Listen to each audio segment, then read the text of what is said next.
বলতে চাই, ইসকন নামে ধর্মীয় উগ্রবাদী যে সন্ত্রাসী গোষ্ঠী, এই সন্ত্রাসী গোষ্ঠীকে নিষিদ্ধ করতে হবে। সাইফুলের হত্যাকাণ্ডের সাথে জড়িত যারা, তাদের পরিচয় দিবালুকের মতো স্পষ্ট। সকাল ইসকনের নৃশংসতা দেখেছে।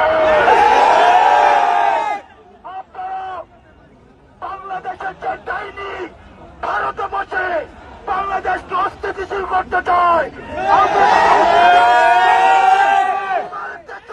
স্বপ্ন বাস্তবায়ন হবে।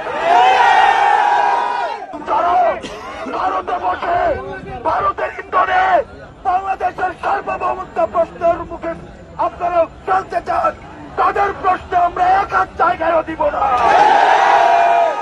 অন্তর্বর্তীকালীন সরকারকে বলতে চাই, ইসকন নামে ধর্মীয় উগ্রবাদী যে সন্ত্রাসী গোষ্ঠী, এই সন্ত্রাসী গোষ্ঠীকে নিষিদ্ধ করতে হবে।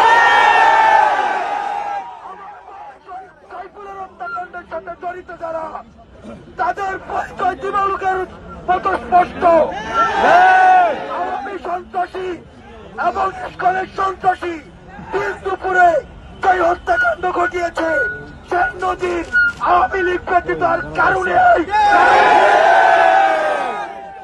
ইসকনকে নিষিদ্ধ করতে হবে, বিচার করতে হবে এবং আওয়ামী লীগের যে সন্ত্রাস গুন্ডা এখনো হচ্ছে রাস্তাঘাটে ঘুরে বেড়ায়, তাদেরকে দ্রুততম সময় গ্রেপ্তার করতে হবে।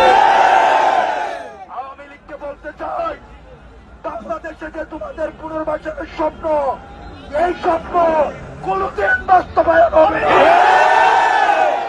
আমাদের রক্তের উপর মারিয়ে, শহীদের রক্তের উপরে মারিয়ে আর ভারতীয় এজেন্ডা বাস্তবায়নের সুযোগ দেওয়া হবে।